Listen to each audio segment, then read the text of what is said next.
Hello friend, चलिए 5 अक्टूबर की जो भी महत्वपूर्ण घटना है, इम्पोर्टेंट जो भी इम्पोर्टेंट है उसके बारे में हम देखते हैं। सबसे पहले देखते हैं कि हाल ही में राष्ट्रीय लघु उद्योग निगम के अध्यक्ष लघु उद्योग निगम के अध्यक्ष के रूप में किसे नियुक्त किया गया। इसका हम डिटेल से इसका हम पोस्टमार्टम करते हैं डिटेल से। क्या राष्ट्रीय लघु उद्योग निगम के अध्यक्ष के रूप में किसे चुना गया? क्या सुधीर गर्ग को किसे चुना गया? सुधीर गर्ग को नियुक्त किया गया। वर्तमान में सुधीर गर्ग सूक्ष्म लघु एवं मझोले उद्योग मंत्रालय में संयुक्त सचिव पद पर कार्यरत हैं। राष्ट्रीय लघु उद्योग निगम NSRC भारत सरकार का एक उद्यम है। यह देश के सूक्ष्म लघु एवं और माध्यम उद्यमों का उन्नयन करने, उन्हें सहायता देने और उनके विकास में वृद्धि करने में कार्यरत है। दोस्तों, इस क्वेश्चन का समझने में हम समझ गए हैं कि हाल ही में राष्ट्रीय उद्योग निगम के अध्यक्ष के रूप में किसे चुना गया, उसका नाम रखना महत्वपूर्ण क्वेश्चन है। सुधीर गर्ग को चुना गया। सुधीर गर्ग, बस इतना क्वेश्चन आप तो इतना याद रखना, सुधीर गर्ग आंसर रहेगा इसका। नेक्स्ट क्वेश्चन पर चलते हैं हम।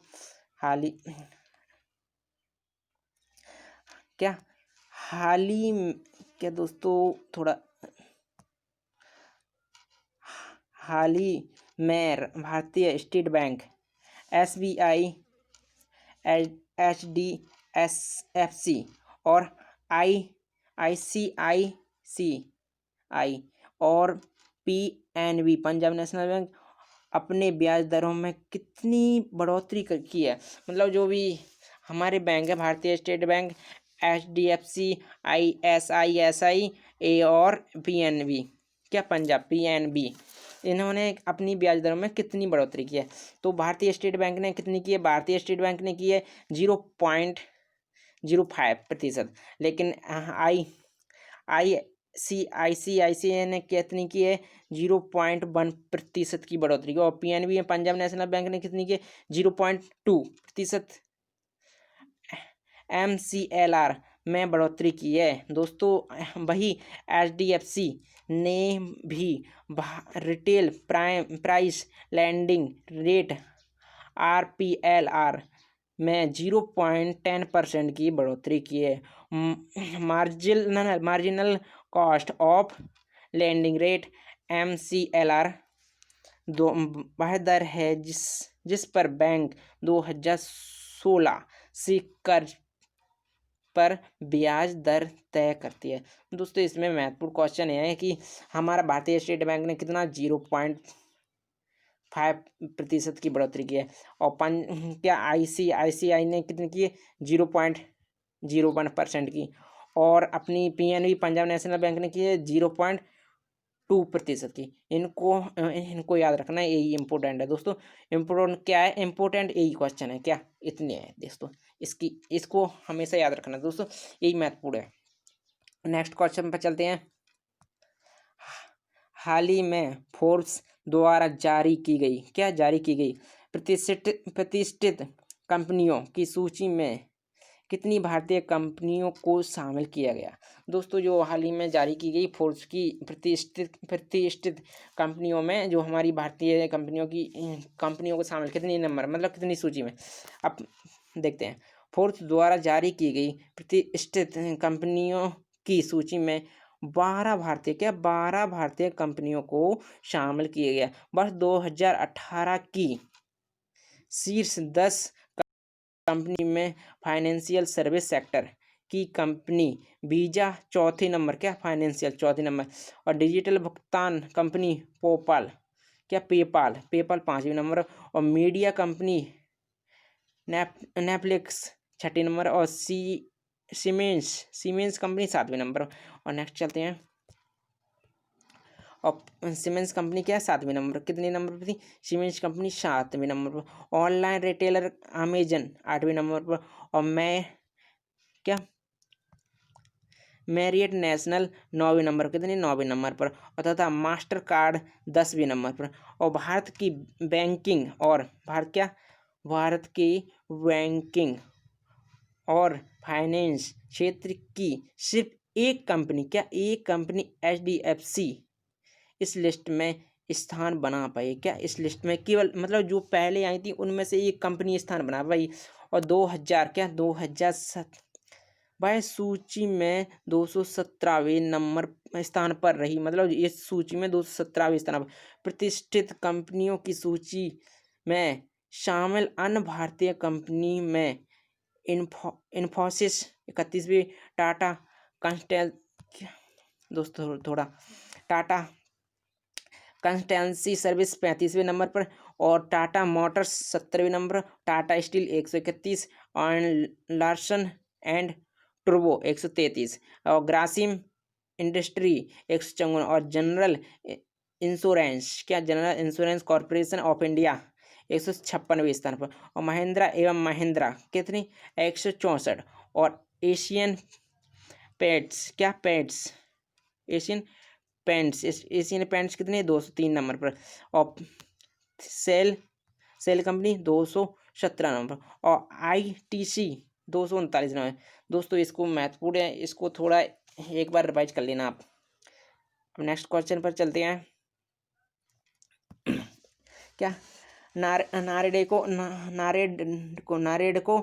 नारेडको क्या है, मतलब नारेडको क्या है इसके बारे में जानते हैं दोस्तों।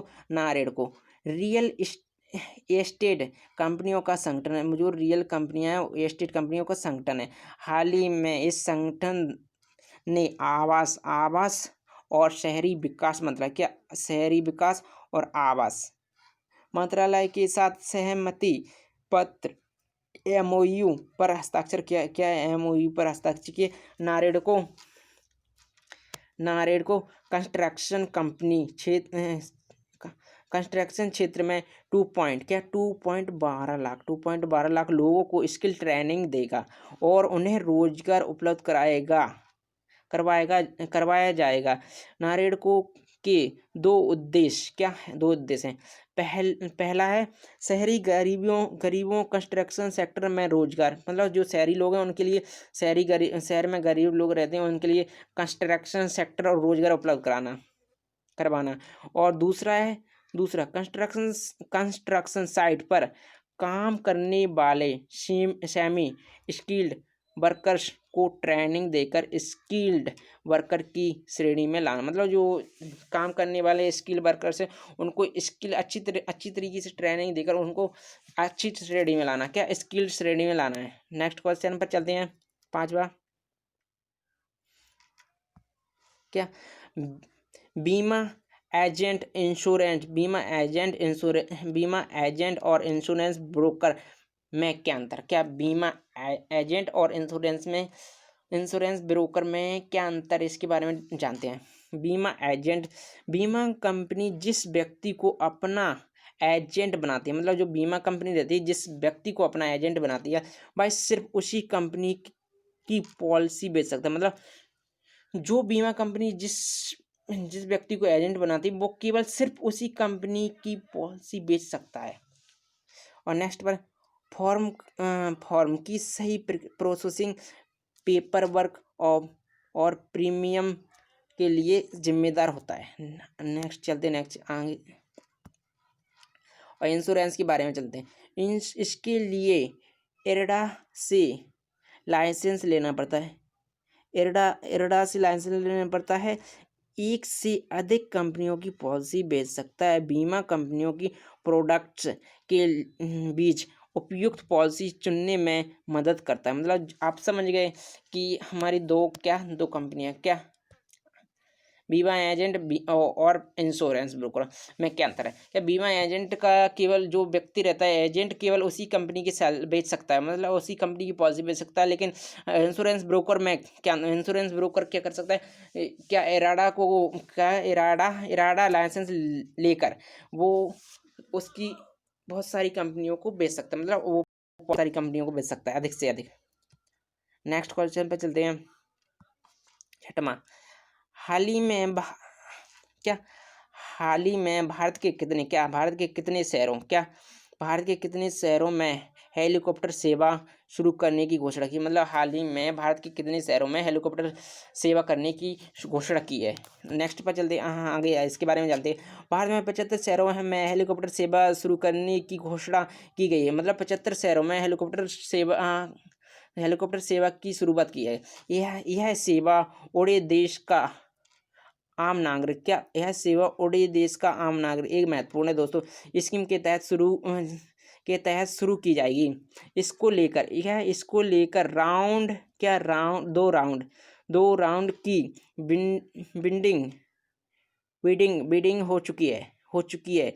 इसके माध्यम से सरकार ऐसे शहरों में हेलीकॉप्टर सेवा शुरू करने जा रही है जहां हवाई सेवा संभव नहीं है। यह सेवा आम आदमी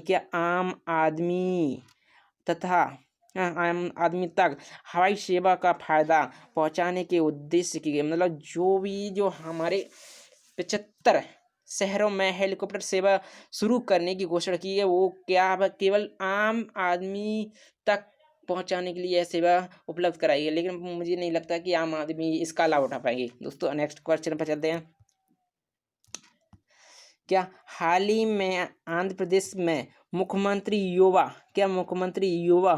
निस्तम नाम की योजना के तहत बेरोजगारों को कितना बेरोजगारी भत्ता दिया जाएगा? मतलब जो मुख्यमंत्री आंध्र प्रदेश के द्वारा चलाई है मुख्यमंत्री युवा निस्तम नाम बेरोजगारों को कितना बेरोजगार भत्ता दिलाई है इसके बारे में जानते हैं। हाँ, आंध्र प्रदेश में मुख्यमंत्री युवा निस्तम नाम की योजना तहत बेरोजगारों को 1,000 रुपये प्रति माह भत्ता दिया जाएगा। यह योजना बेरोजगार युवाओं को आर्थिक मदद के उद्देश्य से शुरू की गई है। दोस्तों इसके बारे में समझ जाइए कि आंध्र प्रदेश में कौन सी योजना चली है, मुख्यमंत्री युवा निस्तम योजना। कौन सी निस्तम योजना, और उसमें 1,000 भत्ता दिया जाएगा जो युवाओं के लिए बहुत महत्वपूर्ण रहेगा हाल ही में। नेक्स्ट क्वेश्चन पर चलते हैं।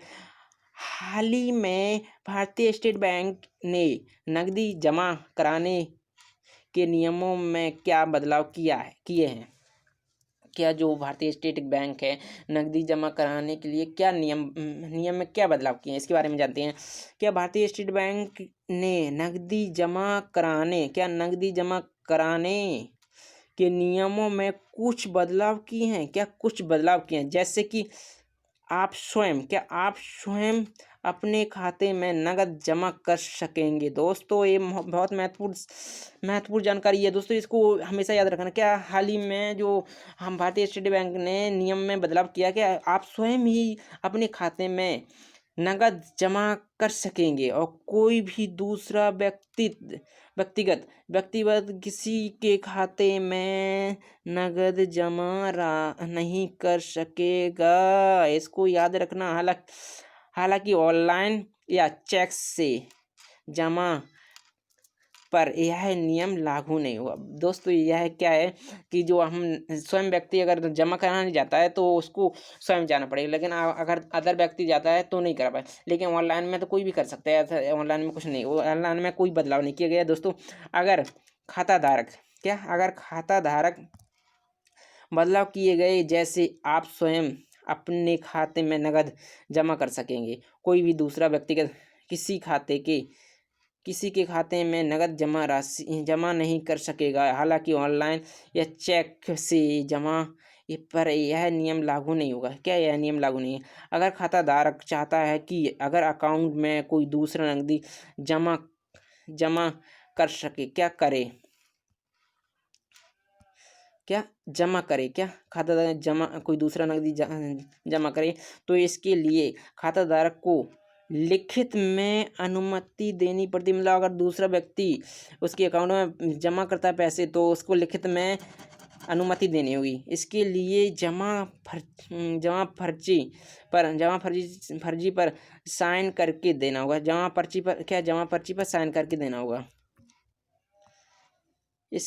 ठीक है, जमा करके देना, जिस पर डिटेल भर कर दूसरा व्यक्तिगत आपके खाते में पैसा जमा कर सकेगा। यह नियम लोगों को जालसाजी से बचाने के उद्देश्य से किया गया। ठीक है, अच्छा है दोस्तों।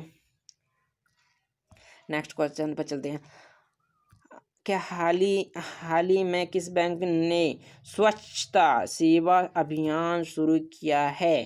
क्या स्वच्छता सेवा पंजाब नेशनल बैंक ने, क्या इसने पंजाब नेशनल बैंक ने CSR कैंपेन के तहत स्वच्छता अभियान शुरू किया? किसने किया? पंजाब नेशनल बैंक ने। इतना याद रखना। यह अभियान दिल्ली में शुरू किया गया है। पंजाब नेशनल बैंक देश का दूसरा सबसे बड़ा बैंक, इसको याद रखना, पंजाब नेशनल बैंक देश का दूसरा सबसे बड़ा बैंक है। अब नेक्स्ट क्वेश्चन, आखिरी एंड लास्ट क्वेश्चन। क्या थैंक्स गिविंग दिवस मनाना कब शुरू किया गया? क्या थैंक्स गिविंग दिवस मनाना कब से शुरू किया गया? इसका आंसर देखो।